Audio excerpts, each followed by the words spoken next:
Thank you so much for joining us, Mr. President. We appreciate your time. Well, thank you, Heather. I know that you're very busy. Let's tackle that first topic that we were just discussing, the MLB moving the All-Star game to Denver, Colorado. You've already had a lot to say about it. What's your opinion? Well, they had a very strong bill, and I guess the governor rejected it because it was too strong, and then they went with a watered-down bill. If you look at the history of it, they went with a very strongly watered-down bill. They don't have various elements that you'd like to have, but that's why they call it watered down in Georgia. And now they've moved the All-Star game because they thought the bill was too tough when it's not. They're woke, and woke is not good for our country. Woke is not good. And I hope a lot of people, I think people are giving up on baseball anyway. You look at the fans are way down, everything's way down. I don't think anybody cares, but they shouldn't be doing that. They shouldn't be hurting the people of Georgia. They shouldn't be doing that, especially for a bill that is less stringent than the one they have where they're moving the All-Star game to. Right, less stringent because they still obviously have the voter ID in Denver as they do in Georgia, but there's less available days to vote there, and then also some other issues. So obviously that wasn't the real issue when it came to the Georgia law and all of these companies that jumped in, the media reaction. So what do you think is really behind all the wokeness with these corporations jumping on the bandwagon? Well, Georgia's got a lot of difficulties. I mean, you look at in this new law, I don't believe they have signature matching. Now, why wouldn't they have signature matching? A lot of the real power, a lot of the guts have been taken out of it. They had something that was very powerful, meaning fair and free and good for the people, but it was strong. You have to be a citizen. You have to be all of the things that you have to be, and signature ID, et cetera, et cetera. But they didn't have signature matching, as I understand it. That's not good, and it's very watered down from the original one. What about all of these companies, though, that are being woke now? You have Coca-Cola, you have Delta, United Airlines, I think last night issued a statement. American Airlines has already jumped on board and issued a statement because the state of Texas is talking about, some of these voter and election integrity laws that they want to strengthen. Oh, let them try boycotting Texas. Texas will teach them a lesson. That I can tell you. Let them try it. Look, it's crazy what's going on. It shouldn't be happening. Frankly, these companies should stay out of it because all they do is aggravate people, and people are not happy with it. And the people you're talking about, some of them live in foreign countries. They run these big multinational companies, and they're making calls from London and other places, and they don't even know what's happening. No, I think it's a disgrace. And frankly, if Republican conservatives ever got their act together, which they should, if we had some real leadership instead of Mitch McConnell and the group, if we had some real leadership, what you'd be doing is something much different. They'd be boycotting these companies, and those companies would be coming. That's what the liberals do. They boycott anybody that speaks out. They boycott them. They cancel them, and they boycott them. We have more people than they do. So what should happen is the Republicans and, let's say, Republican conservatives, Republicans, you could call it whatever you want, the right, if they would boycott these companies that are so above it all, you'd find that they would come back into the fold very quickly. But right now, the liberals, the radical left, the Democrats, they play a much tougher game. Yeah. So should we boycott baseball? Well, look, I'm just not very interested in baseball for the last number of years. I think it's not appropriate. You look, you want to find a game. It's on every channel, and yet you can't find anything. Yeah. It's the weirdest thing. It used to be a nice, easy thing to follow. And you know what I mean by that. It was on one network, and it was nice and good and beautiful. Today, you don't even know what the hell you're watching. So I would say boycott baseball. Why not? I think what they did was a terrible thing. I think it's a very unfair thing. And they didn't even know the bill. And, in fact, I think they were aware of the bill as it was going along. Everybody was okay with it.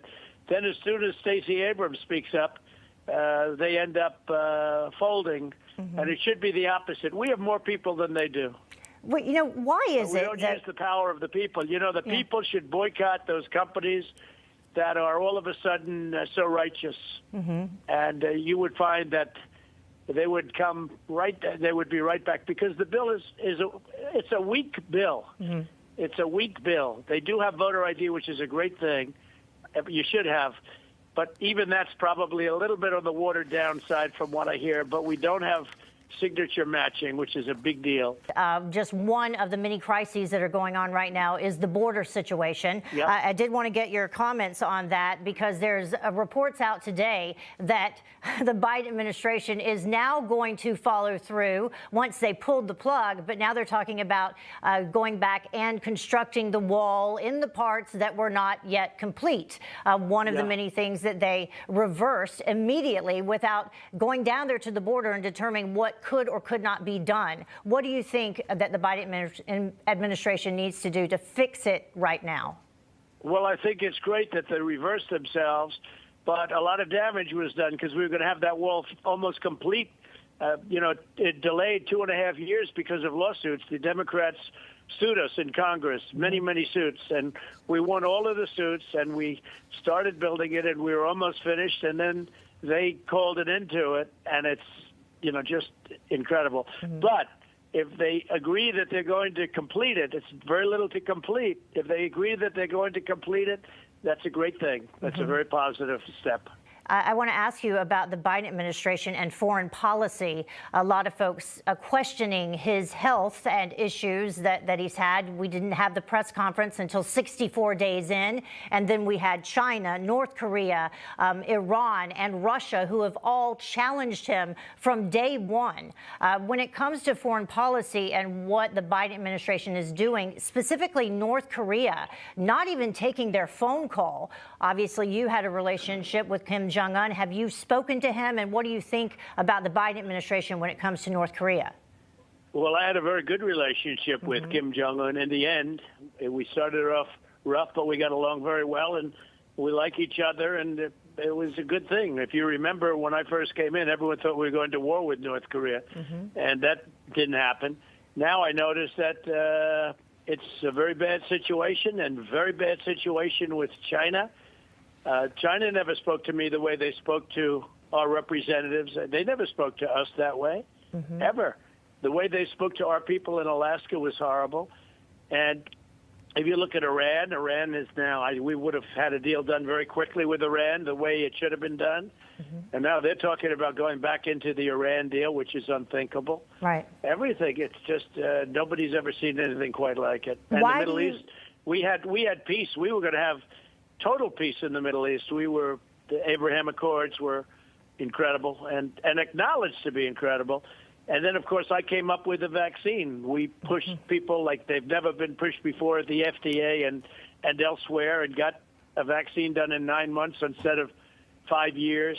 Right. And we did a great job. But now we have somebody else running it. If you look at China, they have ships all over the place. They have very threatening, having to do with Taiwan. Very threatening. I was never threatened. Why do you think that is? Why do you think that you were treated so differently than they have come in and immediately treated President Biden?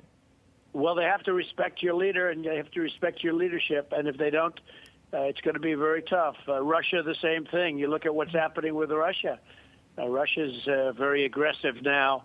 They weren't aggressive with me. They weren't aggressive with our country, despite the fact that we had the Russian hoax, which made it tougher for them and for us. It was a hoax between Schiff and all these other characters. They're all a bunch of crooks, but that was a hoax, the Russian hoax. We went all through that. But despite that, they had respect for the president, and they had respect for our country. They don't respect our country anymore. It's since this happened, it's incredible. I mean, they see the same thing that you see and that I see, and it's not a good situation. And I hope he's well. I hope everything's fine from that standpoint, physically, and mentally.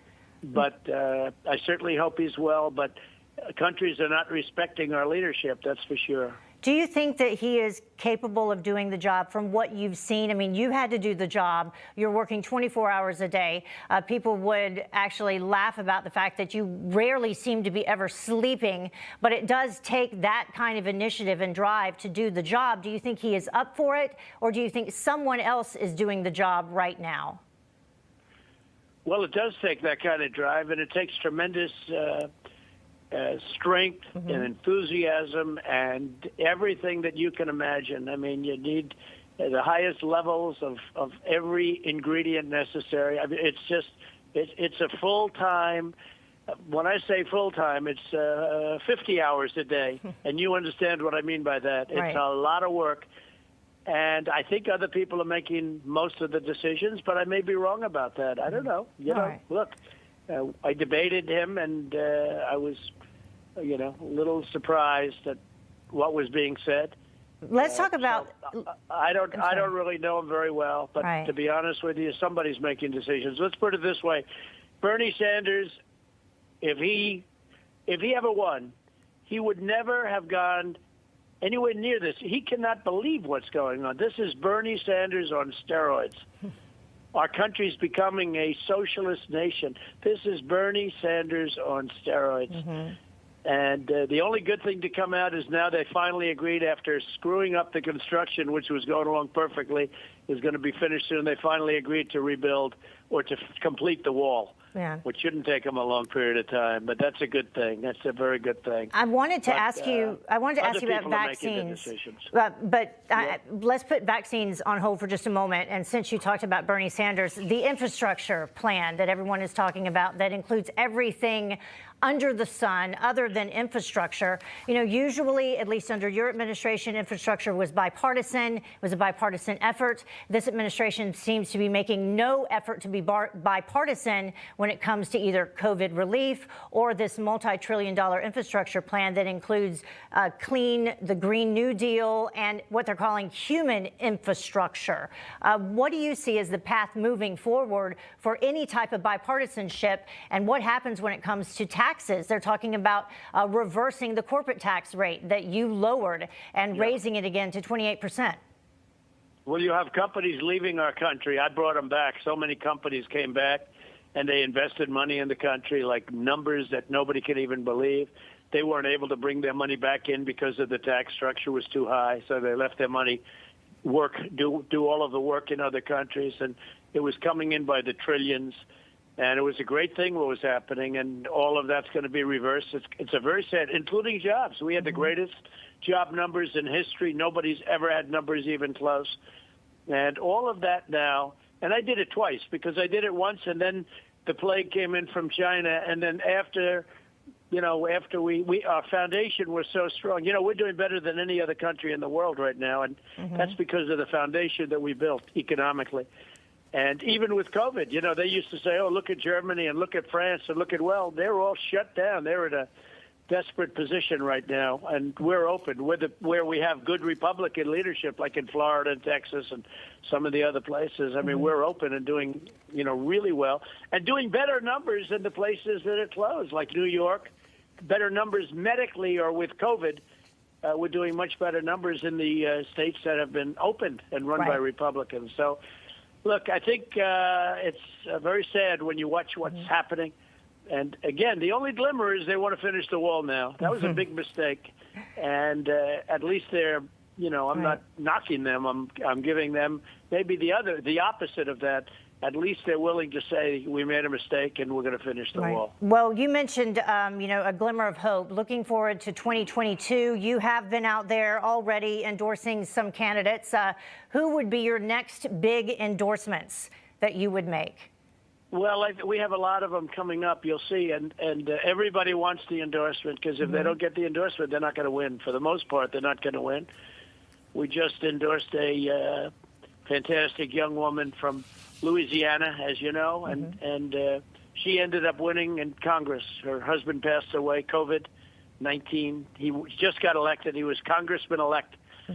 And she ran, and most people expected a runoff or less, and she ended up getting 65% of the vote after we endorsed her. So everybody wants the endorsements, and we are going to be announcing quite a few of them over the next couple of weeks. And I think all of those people that we endorse are going to go on to victory. People see what's happening. People see it very much, and they respect it. They respect the job we did. What about specifically Alabama, Missouri, or Ohio? Are you looking at any of those candidates? Mo Brooks? Yeah, sure. Okay. All of them. You have great people going in those states, and they're great states, and they're states that I won by a lot. As you know, Alabama, Missouri, Ohio, I won by a lot. And they all want an endorsement, and I'll be largely making those. Sometimes, you have 2 or 3 really good and supportive, but also really, really good candidates, and sometimes you have to let that just play out. But I'll be, generally speaking, making endorsements. What does it take to get your endorsement, and would you be willing to maybe just name one right now? I'm pushing you on it. Well, look, I can say that, I haven't endorsed yet, but Mo Brooks in Alabama has done a spectacular job of fighting for an election integrity, and he's a strong guy. He's a tough guy. He loves his state. I mean, I could see going that way. You have other really good people. They're really good people. But, Mo is right out there on the front lines, and he was fighting for election integrity. He saw what happened with the 2020 presidential election. It was rigged and stolen, and he saw that. And others saw that, too. What about Eric Greitens or Josh Mandel? He's running for the Senate. You have some wonderful people in Ohio and in Missouri. You have some wonderful people running, and we'll be letting people know very, very shortly. Okay. Well, you could let them know right now, but you can think about that. Well, I think you do a fantastic job, by the way, Heather. I think you're really a real professional. I appreciate it very much. I appreciate it. What about this big RNC donor meeting? They're all coming down to Palm Beach this weekend? We have a lot of senators, congressmen, and donors coming down to Palm Beach, to Mar-a-Lago. We have a very big ballroom, and it's going to be full. It's going to be really something. Florida's back in action, and they've done. Ron has done a fantastic job, and the state is really, people want to come here. What's the significance? A lot of people are coming and not moving back to other locations, which is pretty tough for those other locations. Yeah, I don't blame them for the ones that left New York, because we are nowhere near back. What's the significance of all the RNC folks coming down there this weekend, and how often do people try to come down there to get your endorsement and to get your help? Well, all the time, and far more so than even a year ago or 6 months ago. You see the polls, and the polls have been incredible. We have 95% approval ratings, and we have, really, it's an incredible thing. If you look back to, normal, wonderful times, which frankly were probably in many ways worse than this, because we got hit with COVID. Right. We got hit with the plague from China, so that sort of puts a pall on things. But if you look back, you'll see that, generally speaking, an endorsement doesn't mean a thing. Having an endorsement from Ronald Reagan was wonderful to have, but it didn't mean that much in terms of points. And I'm giving endorsement, and people are going up 30, 40, 50 points. It's been pretty amazing, actually. Yeah. And it's a great honor. But I have to be very careful with it, because I want, we want great people to be in there. We want people that love our country, that are going to be willing to fight for our country and be strong. And I think those are the people that we are endorsing. Low taxes, keep the taxes low, strong military, Second Amendment. I mean, there are 5 or 6 things that are just, very, very important. Right. And those things are being obliterated. The Democrats are looking to virtually demolish your Second Amendment. I said that was going to happen. I did want to finally just ask you, because you were talking about endorsing candidates, will you be using your new social media platforms for that? And what else can you tell us about it? And also the Presidential Library. Any news on that front? So we have a lot of people that want to come onto social media. Right now, as you know, we're doing releases, press releases, I guess you could call them, and they're getting out to everybody. They're very effective, actually. I mean, I think I'm getting the word out to everybody. And it's done in a way, it's done in a more elegant way. But we have a lot of options on social media and platforms, and at the right time, we'll be making the announcement. We had probably 200 million people, between 90 million people on Twitter, and then we had POTUS had a 36 million, and we were one of the top on Facebook. And, all of these people, and the big tech cut them off because they were not happy with the progress that we made. They cut them off. They silenced a voice, and a big voice, and many other voices. And many people left Twitter. Twitter's become very boring. It is very boring. It is. And anybody who says it isn't telling the truth. Left. Yeah. Well, many people have left, Heather. It's incredible. They're leaving, and it's no longer. You know, when I went on Twitter, years ago, it was like a dead company. Mm-hmm. And then it became hot. Now it's becoming dead again. People are bored. I mean, I'm hearing this from everybody. They're bored stiff. So Facebook is so big. Right. They had a big drop off too in value after that happened. But Facebook is big enough. But Twitter is becoming very, very mundane and very people are not enjoying it so much anymore at all. Facebook pulled the interview that you did with your daughter-in-law Laura, so she had to put it on Clout Hub. It'll be interesting. I'm sure I will lose thousands and thousands of followers on Twitter after our interview today. They'll just magically disappear.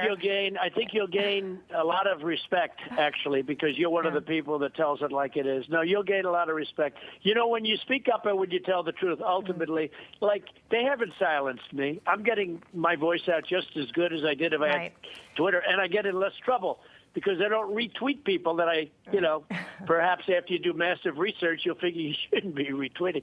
But no, this is, in many respects, it's better than Twitter. Okay. I'll tell you. Well, we will look for it. I think you're going to do very well based on this interview. And you're doing well anyway, but you're going to do very well based on this interview. Well, thank you so much. We really appreciate so much of your time today. I know that our Newsmax viewers were watching, and they're appreciative as well. Well, thank you very much, Heather, and keep up the good work. All right. Have a great rest of the day.